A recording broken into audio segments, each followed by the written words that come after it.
Welcome to the Cancer Beyond Age podcast. My name is Dr. Imran Ali. In this podcast, I want to explain to you how cancer is being viewed by the community, by the medical community, the oncological community, and society at large, as we see an older population dealing with more cancer cases. And we expect to see much more by the year 2030 as the global population ages. But cancer is not always treated the same way in older adults as it is in younger people. Just imagine walking into a store, being asked to buy clothes off the rack without getting a chance to see the price of any item or even the size of any clothing article that you're buying.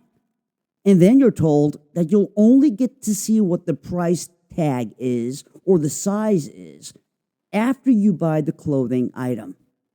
And here's the kicker. It's a non-refundable item. That means once you buy it, you're stuck with it. That wouldn't make sense, would it? But in a way, that is how cancer care is done for older adults. You usually get a new diagnosis. You get treated with a dose of a chemotherapy agent that was never studied in people your age group. So you have no idea what might happen after treatment is started. You are given treatments that are not customized for you, so you don't know if they'll, so to speak, fit you. And sometimes you won't know the costs, both physical, financial, emotional costs, until it's too late. Or another thing might happen is that you may just avoid getting any treatment whatsoever because people may just assume that the treatment is way too harsh. But how do they really know? While age and physiology have been taken into account with pediatric treatments, we are only now starting to realize that we need to rethink the way we treat cancer in the aging population. Cancer is a disease of aging, as each cell in your body is making copies and copies of itself. Eventually, these cells that make a copy of a copy of a copy, you're going to find a mutation or a mistake somewhere down the line as time goes on. But it doesn't have to be this way. Now, geriatric oncology has become a brand new, or not as new as people think, area of oncology which really focuses on the individual unique characteristics of the aging physiology.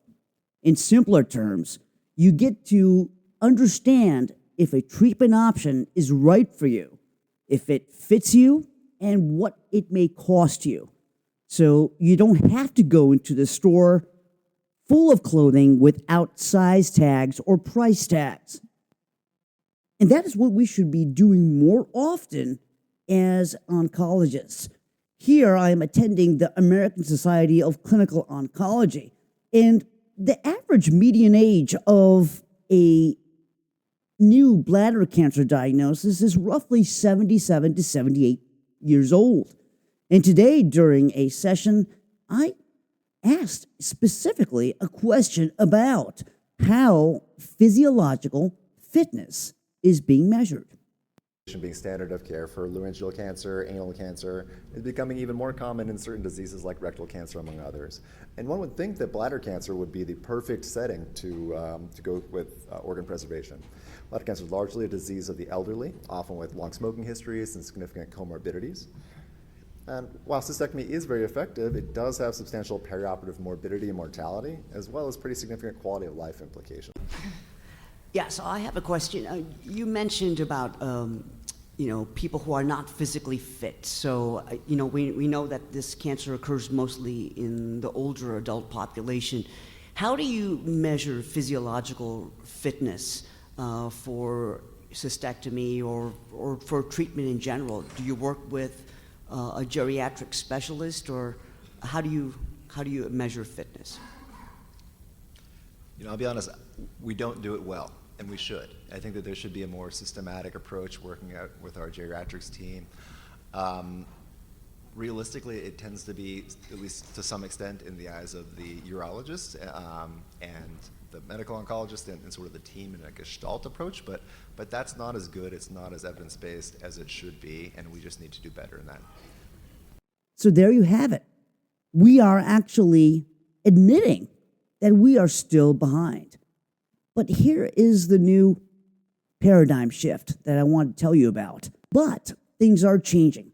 In conjunction with the American Society of Clinical Oncology, we have now new updated guidelines on how to specifically use what we call the comprehensive geriatric assessment to customize and to tailor a treatment that will work for you and your loved one.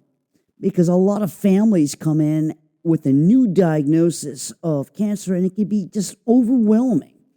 But now there is a science to better understand what treatment will work for you.